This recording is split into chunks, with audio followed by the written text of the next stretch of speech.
영국 출신의 시인, 문학가 윌리엄 파우퍼는 영국 문학사의 최고로 손꼽히는 인물입니다. 아버지는 목회자였고 또 어머니는 왕족이었는데 어린 시절에 6살의 어머니가 세상을 떠나면서 충격에 빠지게 됩니다. 원래가 쇠약하고 소심해서 활동을 잘 못하였는데 법률을 전공하고 변호사가 되었습니다. 어느 날 영국 의사당에서 꽤 비중이 높은 변호를 맡게 되었는데 그것이 너무 긴장이 되고 부담이 되어서 우울증이 재발하게 됩니다. 평소에 그렇게 정신적으로 건강하지 못하였는데 점점 망가지게 되면서 조현병이라고 하죠. 정신분열증까지 겹쳐서 도저히 이제 정상적인 생활을 할 수 없게 되었습니다. 그래서 32살에 자학하고 있다가 자살을 결심하고 시도를 했는데요. 첫 번째 이제 아편을 구해 먹고서 내가 강에 투신하겠다 하고 마차를 몰고 가는데 그날 안개가 너무 짙게 껴 있어서 잘 찾지를 못했습니다. 그래서 템즈강인 줄 알고 내렸는데 알고 보니까 자기 집 앞이었던 거예요. 자살을 못했어요. 두 번째는 내가 음독자살 해야겠다 해서 독을 마시려고 했는데 마셨어요. 그런데 이웃 주민이 우연히 거길 지나가다가 숨을 쉬고 있는 것을 보고 해독제를 구해서 살려냈습니다. 세 번째는 칼을 가지고 손목을 끊으려고 동맥을 끊으려고 했는데 칼이 부러지는 바람에 실패했어요. 네 번째, 이번에 내가 반드시 성공하겠다 해서 목을 맸습니다. 근데요, 어떤 사람이 그걸 보고서는 병원으로 데려가서 살려냈습니다. 그때 병원에 있으면서 드는 생각이 나는 마음대로 죽을 수도 없는 운명이구나. 33살에 18개월 동안 1년 6개월 동안 병원에 갇혀서 지내던 가운데 로마서 3장 25절 말씀이 다가왔습니다. 이는 하나님께서 길이 참으시는 중에 전에 지은 죄를 간과하심으로 관가하셨다. 너그럽게 보셨다. 내가 지은 죄를 너그럽게 보심으로 자기의 의로우심을 나타내려 하심이니. 거기서 하나님께서 그의 심령을 만져주심을 느꼈습니다. 그 외에 카우퍼는 나 같은 죄인 살리신 어메이징 그레이스를 지은 존 뉴턴 목사님을 만나게 되면서 하나님의 사랑을 처음 느낍니다. 그리고 내가 용서받았구나. 내가 용서받았구나. 그리고 시인이었기에 그가 찬송시를 썼는데 우리가 잘 아는 샘물 같은 보혈은 주님의 피로다라는 찬송입니다. 1절이 샘물 같은 보혈은 주님의 피로다. 보혈의 죄를 씻으면 정하게 되겠네. 정하게 되겠네. 4절 가사가 이렇습니다. 날 정케 하신 피 보니 그 사랑 한없네. 살 동안 받은 사랑을 늘 찬송하겠네. 늘 찬송하겠네. 늘 찬송하겠네. 살 동안 받은 사랑을 늘 찬송하겠네. 이것은 200년 전에 윌리엄 카우퍼라는 사람의 고백이 아니라 오늘 우리 모두의 간증입니다. 지난 세월 이민의 생활 속에서 우리는 숱한 고난 그리고 죽음의 위기들, 죽을 뻔한 고비도 있었고 정말 죽고 싶은 마음이 계속해서 올라오는 고비도 있었지만 그 고비를 넘어서 지금 여기까지 우리가 왔습니다. 예수 십자가 보혈로 우리의 죄를 사하여 주시고 그래서 이 땅에서 하나님의 자녀로 살 동안 받은 사랑, 살 동안 받은 사랑이 한이 없어 늘 찬송하며 사는 삶이 저와 여러분 우리의 삶이죠. 세상의 사람은 살 동안 받은 하나님의 사랑을 모르죠. 살 동안 받은 하나님의 사랑과 관계없이 살아갑니다. 그런데 하나님의 사람 된 우리는 오늘도 우리가 사는 것 같지만 하나님이 살게 하시니, 하나님이 살도록 보존하시니 우리가 살아가는 줄 믿습니다. 우리가 결정하면서 사는 것 같지만 하나님의 사람은 하나님이 하도록 통치하시기에 우리가 하게 되는 줄 믿습니다. 우리가 혼자 홀로 사는 것 같지만 하나님께서 함께 협력하게 하시니 협력하게 하심으로 우리는 이루어 가는 줄 믿습니다. 우리를 향하신 놀라우신 하나님의 보존하심과 통치하심과 협력하게 하시는 역사, 이 세 가지를 우리는 하나님의 섭리라고 하지요. 하나님의 섭리 안에서 우리가 순간순간 살아가고 있습니다. 하나의 생명체이고 또 한 생명체 되는 생명공동체 우리 나성영락교회도 하나님의 보존하심과 하나님의 통치하심과 하나님의 협력하신 그 섭리 가운데 살아 숨쉬고 가는 줄 믿습니다. 한 부부가 있었는데 아내는 로마의 귀족 명문가 출신이고 반면에 남편은 이 터키 북쪽의 본도라는 곳에 이주해서 살고 있었던 유대인 하층민 가정 출신입니다. 근데 이 두 사람이 로마에서 만나서 결혼을 합니다. 그리고 장막을 만드는 장막 제조업자로 텐트 메이커로 살아갑니다. 브리스가가 아내고 아굴라가 남편인데 원래 그리스도를 아는 사람들이었어요. 국제 인터메리드 커플로 로마에서 살아갑니다. 근데 당시 로마에는 한 5만 명 정도 되는 유대인들이 거주했습니다. 로마에 이민 와서 사는 유대인들이 한 5만 명 되었는데 크레스투스라는 사람으로 인해서 이 유대 이민 사회가 둘로 갈라지게 됩니다. 폭동이 일어날 정도가 되니까 로마 글라우디오 황제가 이 로마에 사는 유대인들을 다 추방시킵니다. 다 가라. 너희 있던 대로 가라라고 나사렛 칙령을 내립니다. 그래서 이 부부가 쫓겨나옵니다. 로마에서 이룬 것 다 포기하고 절망적으로 나오게 됩니다. 로마에서 쫓겨 도망 나와서 지금 그리스의 이제 고린도라는 도시 거기에 가게 되는데 약 거리가 한 1600km 됩니다. 거기에 정착하고 새롭게 출발하려고 합니다. 거기서 텐트를 다시 만들면서 장막 만들어야 하는 가운데에 마침 동일한 업종에 있었던 바울이라는 사람을 만나죠. 사도 바울이 그들을 찾아왔습니다. 서로 알면서 동업하게 되는데 안식일이 사도 바울이 회당으로 부르는 거예요. 그래서 그들을 가르칩니다.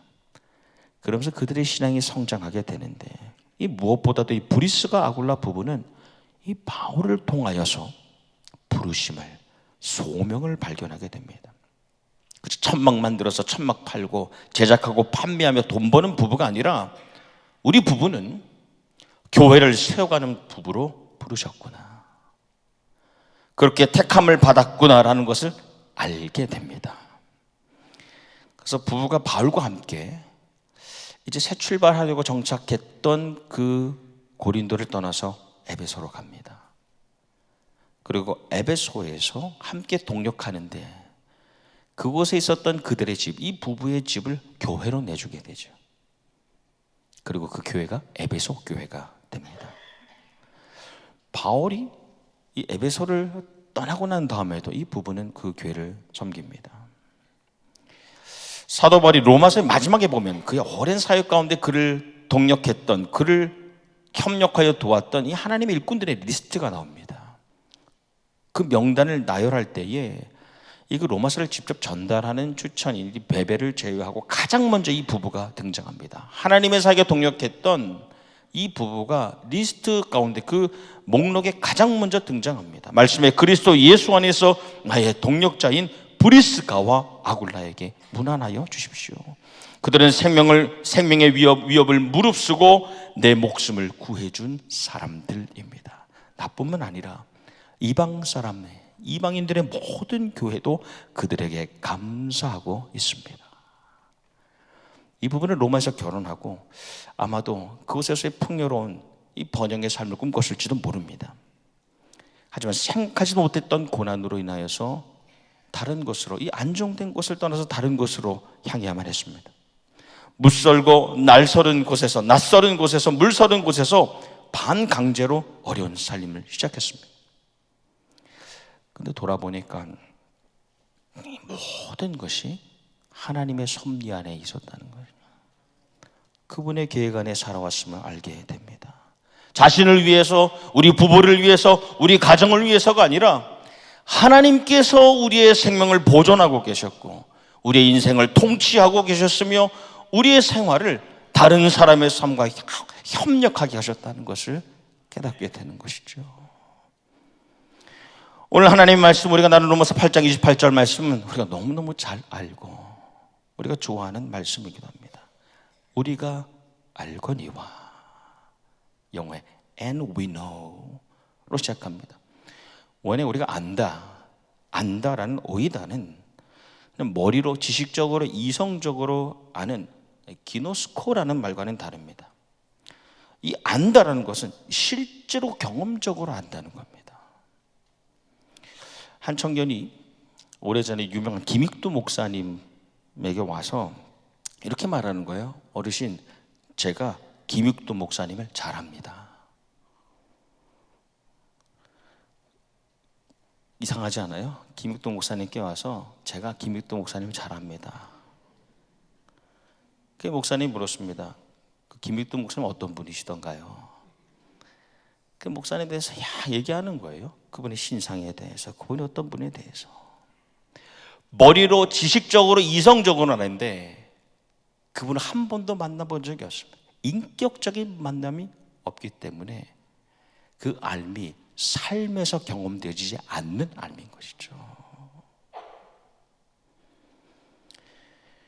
우리가 안다는 것, 그것은 여러분 그냥 성경에서 읽고 지식적으로 아는 것이 아닙니다. 다른 사람에게 듣고 이성적으로 깨닫는 것이 아닙니다. 내가 하나님을 인격적으로, 경험적으로, 실제적으로 만나서 아는 그 알을 말하는 겁니다. 우리가 알거니와, 우리가 다 알지 않습니까? 하나님을 사랑하는 자, 하나님을 아가포신이라고 하는, 아가페, 하나님을 무조건적인 사랑으로 진행형이요 계속하여 사랑하는 사람들, 하나님을 계속적으로 무조건적으로 사랑하는 사람들, 그 사람들을 하나님께서는 그냥 두지 아니하시고 특별한 부르심으로 그들을 이끄신다는 것. 그들 역시도 가만히 있을 수 없어서 그 부르심에 응답한다는 것을 우리는 알지 않습니까? 그러니까 우리가 하나님을 사랑한다는 것, 그리고 하나님께서 우리를 부르시는 것은 다른 사건이 아니라, 개별적인 각각에 일어나는 일이 아니라 동시적으로 일어나는 동전의 양면과 같은 사건입니다. 우리 하나님을 사랑하는 것과 하나님이 나를 부르시는 것. 베드로를 다시 만나서 주님이 물으시잖아요. 내가 나를 사랑하느냐? 제가 주님 사랑하시는 건 주께서 아시지요. 그 즉시로 주시는 말씀이 내 양을 먹이라, 내 양을 치라. 하나님을 사랑하는 자들에게는 예외 없는 부르심이 있습니다. 부르심, 소명을 가진 사람들은 분명히 하나님을 사랑하는 사람들입니다. 그런데 내 안에 내 삶에 부르심, 소명이 없다면 하나님을 사랑한다고 말은 하지만 하나님을 사랑하는 삶을 살지 못하는 것이죠. 하나님을 사랑합니다, 사랑합니다 찬양하고 입술로 고백하지만 내게 주신 부르심, 그 소명을 이루는 사명이 없다면 그것은 허울뿐이라는 겁니다. 하지만 바로 오늘 우리 예배에 나온 우리 모두가 하나님을 사랑하는 자로 그 부르심에 응답하여 이곳에 나온 줄 믿습니다. 메시지 성경은 우리 이 말씀을 이렇게 우리에게 전하고 있습니다. 우리는 하나님을 사랑하는 우리의 삶 속에, 하나님을 사랑하는 우리의 삶 속에 일어나는 모든 일이 결국에는 선한 것을 이루는 데 쓰인다는 확신을 갖고 살 수 있습니다. 저와 여러분, 우리의 삶이 그런 삶 되기를 소망합니다. 우리의 삶의 모든 순간, 나의 한 걸음과 나의 한 호흡이 온전히 하나님의 선한 사역에 쓰여지는 삶이 되기를 주님의 이름으로 축복합니다. 아브라함을 부르신 하나님, 어떤 다른 조건을 보지 않으셨습니다. 아브라함 안에 있는 하나님을 사랑하는 모습, 하나님을 향한 그 신실한 마음, 그 믿음을 우선 보셨습니다. 그 후로도 하나님을 사랑하는 자, 그의 이삭과 야곱을 부르셔서 생명을 살리는 사명을 감당케 하십니다. 그리고 마지막에 요셉을 통하여서 온 백성과 민족의 생명을 살리는 사명을 감당하게 하지 않습니까?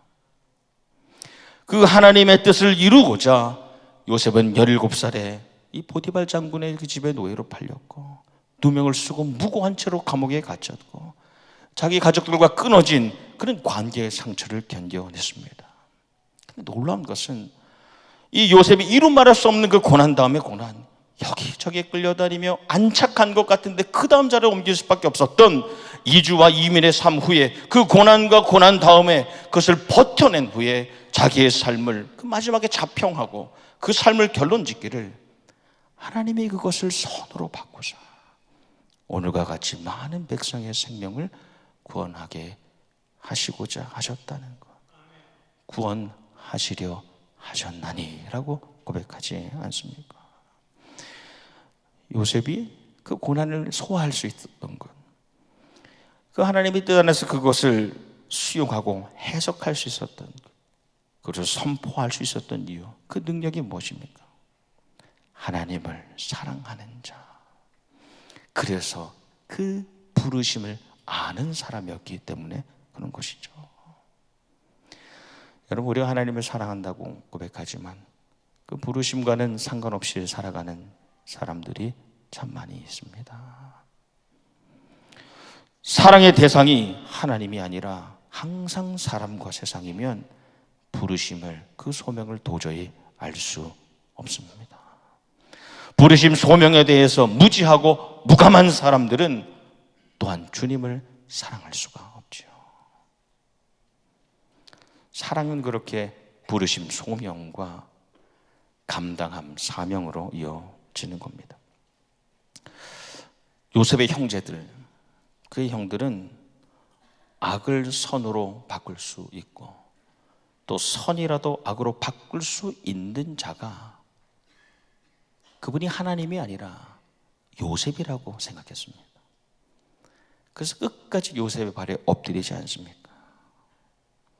하지만 요셉은 하나님 사랑과 우리의 소명, 하나님의 합력해 하심과 우리의 생명, 영혼을 살리는 사명을 끝까지 고백하지 않습니까? 누가 선을 악으로도 바꾸고 악을 선으로 바꿀 수 있는지, 그는 사람이 아니라 하나님이심, 그분의 능력이심을 고백하는 겁니다. 우리 인생을 최고의 도로, 최선의 길로 이끄시는 분은 사람이 아니라 하나님이신 줄 믿습니다. 네. 메이 라일리 스미스라는 시인의 시 가운데 Sometime이라는 시가 있습니다.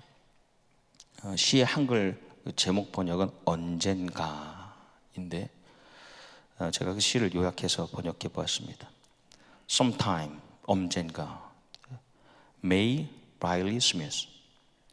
언젠가 생의 모든 교훈을 모두 배웠을 때, 해와 별들이 영영 져버렸을 때, 우리 나약한 판단으로 잃어버린 것들과 다 젖은 눈썹으로 슬퍼했던 것들이 삶의 어두운 밤으로부터 나와 우리 앞에 반짝이리라. 별들은 더 깊은 푸르름 안에 가장 찬란히 빛나고, 하나님의 계획이 얼마나 옳았는지, 또 그 책망은 얼마나 진실된 사랑이었는지 우리 보게 되리라. 우리 얼굴을 찌푸리며 한숨을 내쉬어도 하나님의 계획은 그대와 나를 위해 최고로 이어지고 있음을 우리 보게 되리라. 순전함과 순백함의 백합 같은 하나님의 계획은 펼쳐지리니 우리는 닫혀있는 잎들을 찢어내서는 안 되리. 시간은 금잔을 드러내고 인내의 수고를 지나 비로소 우리는 그 땅에 이르리니, 시내를 벗어 거친 발을 쉬게 하는 그곳, 시내를 벗어 거친 발을 쉬게 하는 그곳, 모든 것을 선명히 보고 알게 될 그때에 우리는 말하게 되리. 하나님은 최선을 알고 계셨다. 하나님은 최선을 알고 계셨다. I will say, God knew the best. 희년의 10번째 달, 오늘까지 우리 교회는, 오늘까지 우리 나성영락교회는, 또 그 안에 속한 모든 권속들의 가정은 하나님을 사랑하는 자들, 하나님을 진심으로 사랑하는 자들, 그래서 그 부르심을 잊지 않은, 그리고 그 부르심을 입은 자들의 삶으로 채워지고 이어져 왔습니다. 나에게 일어나는 모든 일들, 우리에게, 우리의 가정에 일어나는 어떤 고된 일도 주님의 영광을 위하여, 그분의 나라를 위하여서는 지나야 할 것으로 믿었고, 결국 하나님의 선하심을 드러내게 될 것이라는 믿음으로 사명을 감당한 하나님의 사람들의 세월 50년이었습니다. 또 지금 여기 하나님을 사랑하며 모인 우리는 여전히 최고로, 최선으로 우리 교회와 우리 가정과 우리 개인의 삶을 이끄시는 하나님을 찬양하고, 여전히 우리는 그분의 방법과 그분의 방향을 신뢰하고 의지합니다. 하나님의 섭리 안에 있었던 부부 브리스가와 아골라, 그들의 스토리가 거기에 그치지 않고 아볼로라는 다음 부르심의 사람을 세웁니다. 그리고 초대교회의 지도자로 양육하지요. 우리 나성영락교회는 주님 오시는 날까지 다음 리더들을 세워가는 교회인데, 하나님의 섭리를 인정하는 자, 하나님을 사랑하여 그 뜻에 따라 부르심을 입은 자들을 세워가는 교회가 되기를 주님의 이름으로 축원합니다. 주님을 위하여 생명, 목숨까지도 아깝게 여기지 않는 사람들, 하나님의 섭리 안에 늘 평안과 안식을 누리는 하나님의 일꾼들이 세워지기를 주님의 이름으로 축원합니다. 하나님을 사랑하는 자, 부르심을 입은 자, 무슨 일을 해도 하나님의 선한 사명을 이루는 사람으로 사시기를 주님의 이름으로 축원합니다. 성부 하나님의 보호와 성자 예수 그리스도의 인도와 부에서 성령님의 능력이 함께 하시기를 주님의 이름으로 축원합니다. 아멘. 기도하겠습니다. 거기서도 주의 손이 나를 인도하시며 주의 오른손이 나를 붙드시리이다. 고난의 이민생활 가운데서도 오늘에 이르게 하시고 때마다 주시는 번영과 성공과 행복을 누리게 하신 하나님, 지금도 우리의 생명을 보존하시고 우리의 생활을 통치하시며 우리를 통하여 서로 협력해 하시는 하나님의 놀라우신 역사를 찬양합니다. 우리가 모인 것 같지만 주님이 불러주셨고, 우리의 일을 위하여 모인 것 같으나 하나님의 사역을 위하여, 그 사명을 위해 부르신 줄 믿사오니, 주님 부르신 그날까지, 주님 오시는 그날까지 우리의 작은 삶을 사용하여 주시고 하나님께 영광 돌리는 삶과 가정과 교회가 되게 하여 주시옵소서. 거룩하신 이름, 우리 주 예수님 이름 받들어 기도하옵나이다. 아멘.